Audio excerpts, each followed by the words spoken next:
What's up, guys? It's Chris. Gonna do a real brief recap of last night's Fox event. Got to keep it brief because pressed for time. The Science Finance Radio Show coming up very shortly. As far as the undercard was pretty good. You know, the preliminary bouts were pretty impressive. Pretty good finishes by Charles Oliveira and LeVar Johnson and Cub Swanson. But unfortunately, the main card I think was a bit of a letdown. Particularly, I think with the Fox cards, you're not trying to. You've already got the hardcore fans. You're trying to draw in casual fans and new viewers. And unfortunately, with the UFC on Fox, one card with Dos Santos knocking out Kane so quickly, and this card with all three bouts going the distance, and the main event the opening main event bouts being very lackluster and uneventful for the most part. Definitely not, I don't think, what the UFC had hoped for. That said, as for the fights themselves, Chris Weidman, Damian Maia, didn't expect it to be all that entertaining, and it wasn't. Unfortunately, Weidman gassed out pretty quickly, which is no surprise considering how late notice he took the fight. Either way, he did enough to get the win, so it's good for him. And I'm looking forward to seeing what he has next in his next fight against, higher opposition and coming off a full camp. Co-main event of the night, Chael Sonnen and Michael Bisping. Not what I expected at all. Michael Bisping put up a much better fight than I expected. Showed much better takedown defense. I don't know if that's because he just improved there or Chael just didn't have Chael didn't look quite himself. Definitely didn't look like the fighter that we saw against Brian Stann and Anderson Silva, that's for sure. But yeah, I thought Bisping, the first round was really close. Bisping won the second, Chael won the third. I actually thought that Bisping did enough to win the fight. I thought he controlled the majority of the fight where he wanted to be, aside from the third round. And I thought he did more damage. But of course, Chael got the decision. Not a robbery, by any stretch of my opinion. Although I do think the judges scored at 30-27 for Chael is not a very good judge. Regardless, if nothing else, at least we're supposed to get the rematch next that everyone wants to see.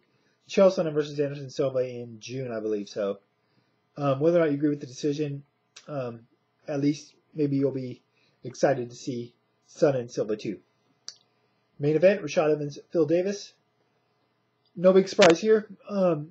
Phil Davis just, like I said in predictions for this video, I believe, Phil Davis reminds me of the fighter that Rashad Evans used to be when he started his career. He's not all developed yet. His striking is very rudimentary, very robotic. Doesn't seem to take well to getting hit yet. Which is no surprise. You see that in wrestlers when they first enter the sport at times. Did show some good defense, particularly when he got caught in the crucifix twice. Usually when guys get caught in that, they're pretty much going to just get smashed in the face. But he was able to wiggle his way out of that through a lot of freaking out, it looked like. But either way, he was able to escape. Really disadvantageous positions. But yeah, I think Rashad just pretty much controlled this fight from start to finish. No big surprise. It's unfortunate that Rashad wasn't able to land more stuff, but I think that's because Phil wasn't really engaging too much either. But I was surprised that Rashad was able to get the majority of the wrestling, the better of the wrestling, pretty much for the entire fight. But yeah, no real big surprise in the end. Rashad gets a decision. Pretty uneventful fight. I think after the first couple rounds, you kind of just saw it was going to go through the motions. What was going to happen had already happened. You didn't expect anything spectacular to happen, and unfortunately it did not. So Rashad gets a decision. Next up, John Jones in Atlanta. Tentatively, we've seen they've been scheduled to fight before and things have happened, but hopefully it'll finally go down and we'll finally get to see, who's the better of the two, and put all talk to the side and just get him in the cage and fight.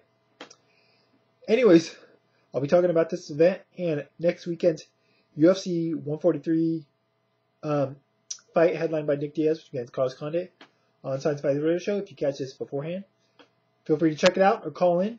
Link in the information part of the video as always. If you can't, podcast on demand, whatever. Link in the information part of the video as well as a link to my ScienceViance.com, Twitter, Facebook, and whatever else. Want to hear your guys' thoughts on the event? Were you disappointed?